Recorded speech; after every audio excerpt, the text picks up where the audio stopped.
We're approaching the first anniversary of the deadly Hamas terror attack in Israel. And since then, hate crimes around the country and here in our city have been on the rise, majority of them targeting the Jewish community. Well, joining us live now to discuss this and the latest in the Middle East is Israel's special envoy to combat anti-Semitism, Michal Cotler Wunsh. Thank you so much for joining us and welcome back to the studio. It's been about a year since we spoke, and I can tell you that things have gotten tremendously worse since we last spoke. I want to find out a little bit more about the reason why you came back to Canada. What's your focus of this particular trip? And as a special envoy to combat anti-Semitism, have you made any progress? So actually, back again after 11 months of travel, essentially, since 10/7. And we met, you're right, about 10 months ago. And I want to make sort of very clear that the primary purpose of all of my trips is because we have seen an unfathomable tsunami of anti-Semitism right here in Toronto, all over Canada, but all over the world. I've been to Germany, to the United States, to South America, to North America. And the understanding that after the worst attack of Jews since the Holocaust, instead of horror, sympathy, understanding, and a demand to end what is an attack, multi-front attack that's been raging not just on 10/7, but since 10/7 to annihilate Israel, a demand to end that and return the hostages abducted. And we are now marking 11 months of human beings being held in the dungeons and tunnels of Hamas. Instead, what we have seen is a tsunami of hate unleashed, targeting Jews around the world. And who are you engaging with on these trips?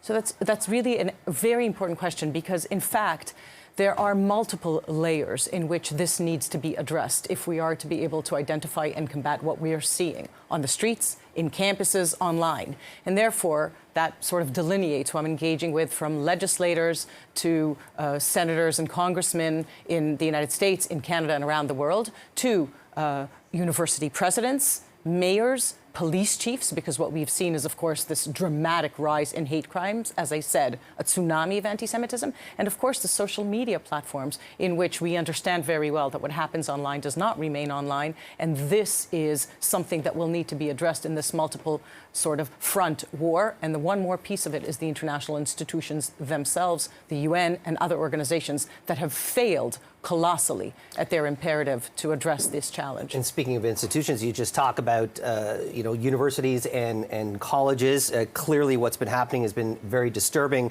And what we've seen at some of these institutions that were once regarded as prestigious or now have a stain on their records for the failures to enforce their own code of conduct to provide a safe space for all students, especially the Jewish ones. What is your take on what's happening right now on college and university campuses? And, what's been the response from some of these education facilities? Look, Jamie, across places and spaces, be it the international institutions, the university spaces, school boards, unions, or social media platforms, you can't combat anti-Semitism without defining it.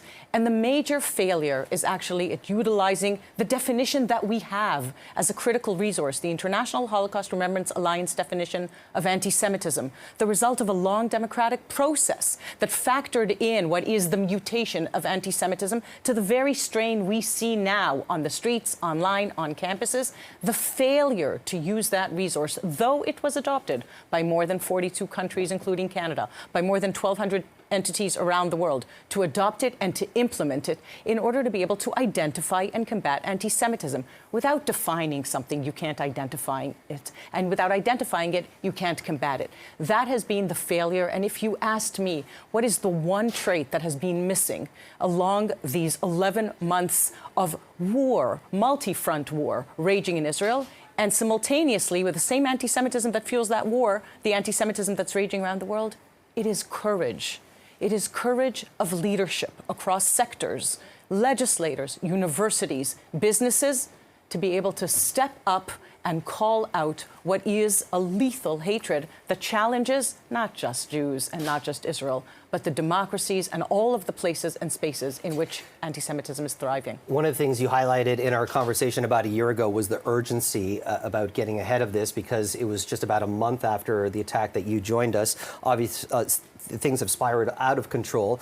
But when we talk about addressing the hate and anti-Semitism on campus, it's not just coming from the students. It's overwhelmingly also coming from the faculty members that are also not only indoctrinating a lot of these students, we have plenty of examples that are filing in, but also the fact that they're including it in some of their curriculum. I've even seen just recently from some kids that are going to university how these teachers are putting this in their curriculum.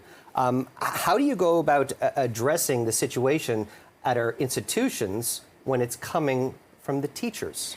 If I had to say anything about why this should trouble every single person watching us, every parent, every child, every individual that's out there, it is actually that universities, and not just universities, it's educational institutions far below universities, are actually failing at their most important mission, which is to teach people how to think, relinquishing that responsibility and instead inculcating, indoctrinating individuals what to think. And that is a very dangerous prospect, particularly for democracies. Michal, I have to wrap this up, but I want to get just a quick little bit about the situation on the ground in Israel.